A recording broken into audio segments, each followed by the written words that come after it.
Hi friends, welcome to Ragas Kitchen. Friends, நீங்க நம்ம channel subscribe பண்ணலனா கீழ இருக்க சப்ஸ்கிரைப் பட்டன் பிரஸ் பண்ணிக்கோங்க. அப்படியே பக்கத்துல இருக்க பெல் பட்டனையும் பிரஸ் பண்ணிக்கோங்க.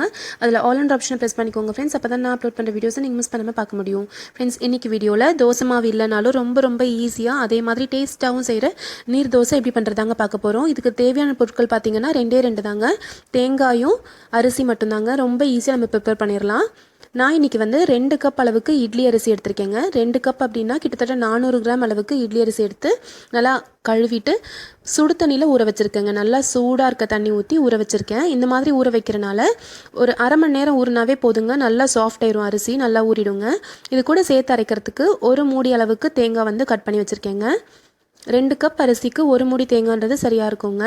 இப்போ வந்து நல்லா ஊறிடுச்சு. கிட்டத்தட்ட அரை மணி நேரம் நான் ஊற வச்சு எடுத்து வச்சுருக்கேன். இப்போ ஒரு மிக்ஸி ஜார் எடுத்துக்கலாம். இதில் ஒரு மூடி அளவுக்கு தேங்காய் சேர்த்துக்கலாங்க. இது கூட நம்ம ஊற வச்சு வச்சுருக்க அரிசி சேர்த்துக்கலாங்க. நான் வந்து இன்றைக்கி இட்லி அரிசி புழுங்கல் அரிசி எடுத்திருக்கேங்க.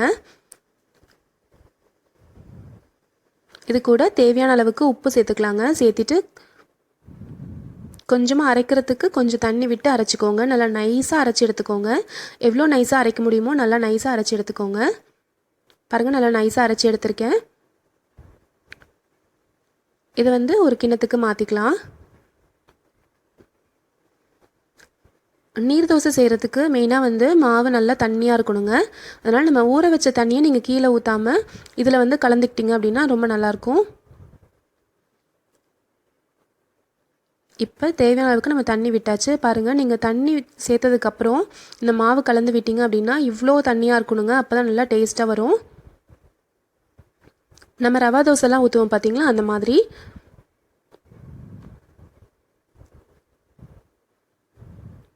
சில பேர் வந்து இதில் பச்சரிசியில் செய்வாங்க. ஆனால் பச்சரிசியில் செய்கிறப்போ கொஞ்சம் நேரம் ஆகிறப்பவே ஒரு மாதிரி ஹார்டாயிரும். ஆனால் இட்லி அரிசியில் செய்கிறப்போ ரொம்ப நல்லாயிருக்குங்க.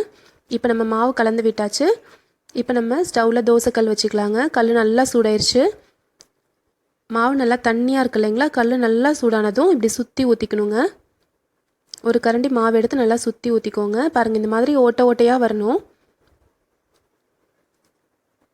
இப்போ இதில் எண்ணெய் விட்டுக்கலாம் சுற்றி. இதில் வந்து சைடு ஃபுல்லாக நல்லா ரோஸ்ட்டாகவும் நடுவில் நல்லா சாஃப்டாகவும் இருக்குங்க. இந்த தோசை ரொம்ப நல்லாயிருக்கும். மேலே நல்லா வெந்ததும் நம்ம திருப்பி போட்டுக்கலாம்.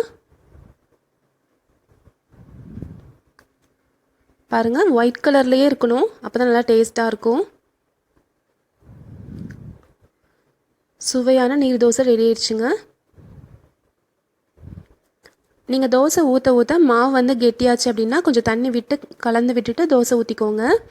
ஒரு 4-5 தோசை ஊற்றுறப்பவே வந்து கொஞ்சம் லைட்டாக வந்து மாவு கெட்டியாகும். அதனால் கொஞ்சம் தண்ணி சேர்த்துட்டு அதுக்கப்புறமா நீங்கள் திருப்பி தோசை வந்து ஊற்றிக்க ஆரம்பிச்சிக்கோங்க. நான் சொன்ன அளவுக்கு கிட்டத்தட்ட ஒரு 20 தோசை கிட்ட வருங்க.